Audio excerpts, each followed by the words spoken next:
Hi friends, Prince and family. അപ്പോൾ കണ്ടിട്ട് review പറയണമെന്നൊന്നും കരുതിയതല്ല, പക്ഷെ സിനിമയിലെ ഒരു ഡയലോഗ് കേട്ടിട്ട് ഈ സിനിമയുടെ എൻ്റെ അഭിപ്രായം കൂടി പറയണമെന്ന് കരുതി. ആ ഡയലോഗ് എന്ന് പറയുന്നത് ഇതാണ്: സ്വന്തമായിട്ട് അഭിപ്രായം ഉണ്ടാവണം, അത് സ്വന്തം അഭിപ്രായമായിരിക്കണം എന്നാണ്.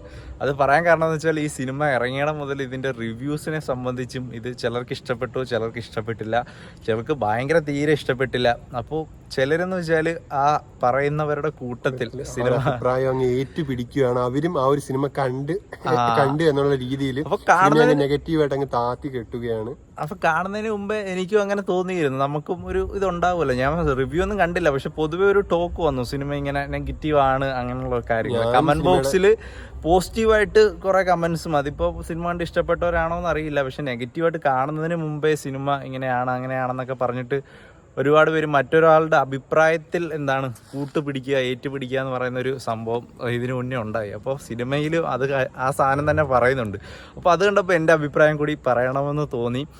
അപ്പോൾ സിനിമയെ പറ്റി പറയുകയാണെങ്കിൽ, എന്താണ് നിങ്ങൾ ഈ സിനിമയുടെ പോസ്റ്റർ കണ്ടിട്ടും അതിലെ ദിലീപിൻ്റെ ലുക്ക് കണ്ടിട്ടും എന്താണ് അതിൽ ഇറങ്ങിയ സോങ്സ് കണ്ടിട്ടും, ട്രെയിലർ ഇറങ്ങിയില്ലല്ലേ, ആ ഒരു ചെറിയ പരിപാടിയൊക്കെ കണ്ടിട്ട് എന്താണോ പ്രതീക്ഷിച്ചത് അത് തന്നെ, ഒരു ദിലീപ് സിനിമയിൽ നിന്ന് എന്താണോ പ്രതീക്ഷിക്കുന്നത് അത് ഈ സിനിമ അതിനോട് 100% നീതി പുലർത്തിയിട്ടുണ്ട് തന്നെയാണ് തോന്നിയത്.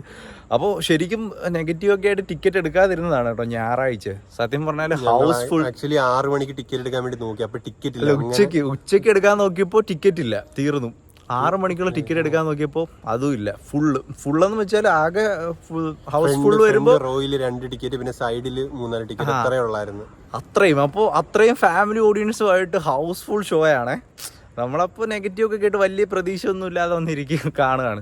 നമ്മൾ ഭയങ്കര കാമായിട്ട് എന്താണ് ഇങ്ങനെ മസിൽ പിടിച്ചിരിക്കുകയോ വലിയ ഇത് പ്രതീക്ഷിക്കുകയോ അങ്ങനെയൊന്നുമല്ല. ചുമ്മാ കണ്ടിരുന്നു. ഒരുപാട് പേര്, തിയേറ്റർ ഫുള്ളൊരു കുറെ കൂട്ടച്ചിരികളുണ്ട്, കൂടുതലും ഫാമിലീസ് ആയിരുന്നു. ഓക്കെ, അപ്പോൾ സിനിമയിലേക്ക് വരുവാണെങ്കിൽ, സ്ഥിരം കാണാറുള്ള ദിലീപ്, പുതിയ ദിലീപ് എന്നൊന്നും പറയാറില്ല, സ്ഥിരം കാണാറുള്ള ദിലീപ് മാനർസങ്ങളും കുറച്ച് പരിപാടികളും ഒക്കെ ആയിട്ട് കുറേ മൊമെൻറ്റ്സ് ഉണ്ട്, ചിരിക്കാനുള്ള കുറേ മൊമെൻറ്റ്സ് ഉണ്ട്. അതിൽ ചിലതൊക്കെ ചീറ്റി പോയിട്ടുണ്ട്. എന്നാലും നമ്മളെന്താണ് ആ സിനിമയിൽ നിന്ന് പ്രതീക്ഷിക്കുന്ന ഒരു ലെവൽ കോമഡി ഉണ്ടല്ലോ, അതെന്തായാലും ഒരു സ്റ്റാൻഡേർഡ് ലെവലിൽ ഈ സിനിമയിൽ കൊണ്ടുപോയിട്ടുണ്ട്. അപ്പോൾ തുടക്കത്തിൽ ആരൊക്കെയുണ്ട്? നമ്മുടെ ദിലീപ്, അതുപോലെ തന്നെ ധ്യാൻ ശ്രീനിവാസൻ, സിദ്ദീഖ്, ഇവരുടെ കോംബോയിലുള്ള കുറേ പരിപാടികളുണ്ട്. അതൊക്കെ ഫാമിലീസിനാണ് കൂടുതലും കേട്ടോ. ഒരുപാട് പേരൊക്കെ പൊട്ടി ചിരിക്കുന്ന രീതിയിൽ, തിയേറ്ററിൽ ഫുള്ള് ചിരിക്കുന്ന രീതിയിൽ ചില മൊമെൻറ്റ്സ്, ചില എക്സ്പ്രഷൻസ്, ചില ഡയലോഗ്സ്, അങ്ങനത്തെ കാര്യങ്ങളൊക്കെ നല്ല ചിരി കാര്യങ്ങളൊക്കെ ആയിരുന്നു.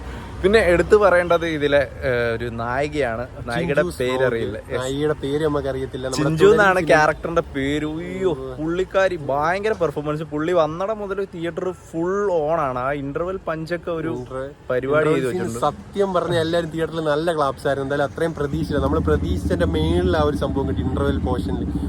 അവിടെ ശരിക്കും ഇന്റർവെല്ലൊക്കെ എല്ലാവരും ചിരിച്ച് ഇന്റർവെല്ലിനൊക്കെ കൈയടിക്കുന്നൊക്കെ പറയാല്, അത് ആ സിനിമ അത്രയും വർക്കായതുകൊണ്ടാണ്. അതൊരു ഫാമിലി ആണോ എന്നറിയില്ല. ഇന്റർവെല്ലിന് എല്ലാവരും കൈയടിച്ചാണ് ഇന്റർവെല്ലിൽ നിന്ന് ഇറങ്ങിയത്. അങ്ങനെ ചെറിയ തമാശ പരിപാടികളൊക്കെ ആയിട്ട് നമ്മൾ പ്രതീക്ഷിക്കുന്ന പോലെ തന്നെ സിനിമ ക്ലൈമാക്സോടൊക്കെ എത്തുമ്പോൾ ഒരു ഇമോഷണൽ പരിപാടി പിടിച്ചിട്ട് ഒരു സീരിയസ് മോഡിലോട്ട് ആക്കാൻ ശ്രമിച്ചിട്ടുണ്ട്. അപ്പോൾ ഇത് വലിയ രീതിയിൽ സ്ക്രിപ്റ്റിലോ അങ്ങനെ വലിയ സ്റ്റോറി എന്നൊന്നും പറയാനില്ല നമുക്ക്. എന്നാൽ നമ്മൾ പ്രഡിക്റ്റ് ചെയ്യാത്ത രീതിയിൽ കുറച്ച് ഇമോഷണൽ പരിപാടികളൊക്കെ സിനിമയിൽ ചെയ്തിട്ടുണ്ട്. അതൊക്കെ അത്യാവശ്യം നല്ല രീതിയിൽ വർക്കായിട്ടുണ്ട്. പിന്നെ എടുത്തു പറയാനുള്ളതെന്ന് വെച്ചാൽ, ഈ സിനിമ പറയുന്ന ഒരു തീമുണ്ട്. ഇപ്പോൾ എല്ലാവർക്കും യൂട്യൂബ് കാണാത്തവരായിട്ട് ആരും കാണത്തില്ല, യൂട്യൂബ് ആയാലും ഫേസ്ബുക്ക് ആയാലും. അപ്പോൾ യൂട്യൂബ് ട്രെൻഡിങ്ങിലെ വീഡിയോസ് കാണുന്നവർക്ക് വരെ അവർക്കൊക്കെ എന്നെങ്കിൽ അത് ഭയങ്കരമായിട്ട് കണക്റ്റ് ആവും. അപ്പോൾ അത്തരത്തിൽ നമ്മളിങ്ങനെ ഓരോന്ന് കാണിക്കുമ്പോൾ നമ്മുടെ മുഖത്ത് ഓരോ വ്ളോഗേഴ്സിനെയും അതുപോലെ തന്നെ ഓരോ ഇൻസിഡൻ്റൊക്കെ നമുക്കിങ്ങനെ ഓർമ്മ വന്നുകൊണ്ടിരിക്കുകയാണ്. അപ്പോൾ അത്രയ്ക്ക് നല്ല രീതിയിൽ കണക്റ്റ് ആക്കാൻ സിനിമയിലെ ക്യാരക്ടേഴ്സിനും ഒക്കെ പറ്റിയിട്ടുണ്ട്. അങ്ങനത്തെ ഒരു ക്യാരക്ടറാണ് ചെയ്തിരിക്കുന്നത്. നമ്മൾ എന്തൊക്കെ ചെയ്യും, നമ്മൾ എന്തൊക്കെ എഫേർട്ട് ഇടും എന്നുള്ളത് പക്കായിട്ട് സിനിമയിൽ കാണിക്കുന്നുണ്ട്. അത് നമ്മൾ ട്രെൻഡിങ്ങിൽ നിന്ന് പോയാൽ തിരിച്ച് വീണ്ടും ട്രെൻഡിങ് 1ലേക്ക് വരണം. അതിനുവേണ്ടി നമുക്ക് എന്തൊക്കെ ചെയ്യണം, നെഗറ്റിവിറ്റി സ്പ്രെഡ് ചെയ്യണോ അതോ എങ്ങനെ അത് തിരിച്ച് പിടിക്കാമെന്ന് മാത്രമാണ് നോക്കുന്നത്. സ്വന്തം ഫാമിലി ഒന്നിനെ പോലും നോക്കുന്നില്ല. സ്വന്തം സബ്സ്ക്രൈബേഴ്സ് ആണ് അവർക്ക് ഏറ്റവും വലുതെന്ന് സിനിമ വീണ്ടും എടുത്ത് കാണിക്കുന്നുണ്ട്. അപ്പോൾ സിനിമയുടെ തീമും അതൊക്കെ അവിടെ നിൽക്കട്ടെ. സംഭവം ഒരു ദിലീപ് സിനിമയിൽ നിന്ന് നിങ്ങൾ എന്താണോ പ്രതീക്ഷിക്കുന്നത് അതെല്ലാം ഉണ്ട്. അതിനി നിങ്ങൾ ആരുടെയെങ്കിലും അവരുടെ അഭിപ്രായം കേട്ടിട്ട് ഈ ഒരു സിനിമ നിങ്ങൾ കാണാതിരിക്കേണ്ട. എന്തായാലും കണ്ടു നോക്കിയിട്ട് നിങ്ങളുടെ അഭിപ്രായം എങ്ങനെ ഉണ്ടായിരുന്നു എന്നൊക്കെ പറയുക. അപ്പോൾ എന്തായാലും പ്രിൻസ് ആൻഡ് ഫാമിലി ഒരു ഭയങ്കര സിനിമയെന്നൊന്നും പറയുന്നില്ല. നമ്മൾ പ്രതീക്ഷിച്ച് ആ ഒരു സാധനം സിനിമയിലുണ്ട്. കുറേ നല്ല മൊമെൻറ്റ്സ് ഉണ്ട്. സിനിമ OTT-യിലൊക്കെ ഇറങ്ങുമ്പോൾ ഒരുപാട് ചർച്ച ചെയ്യപ്പെടേണ്ട കുറേ സാധനങ്ങളൊക്കെ ഉണ്ട്. മൊത്തത്തിലൊരു വാച്ചബിൾ മൂവി. പ്രത്യേകിച്ച് ഫാമിലിക്ക് ഒക്കെ ഇത് നല്ല രീതിയിൽ കണക്റ്റ് ആകും. ഒരുപാട് പേര് നല്ല ഡയലോഗൊക്കെ പറയുമ്പോൾ ഭയങ്കര കൈയടിയും ഫാമിലിയൊക്കെ നല്ല എൻജോയ് ചെയ്യുന്നുണ്ടായിരുന്നു. അപ്പോൾ നിങ്ങളുടെ അഭിപ്രായം പറയുക, എങ്ങനെ ഉണ്ടായിരുന്നു സിനിമ പ്രിൻസ് ആൻഡ് ഫാമിലി. അടുത്തൊരു വീഡിയോ കാണാം. ബൈ.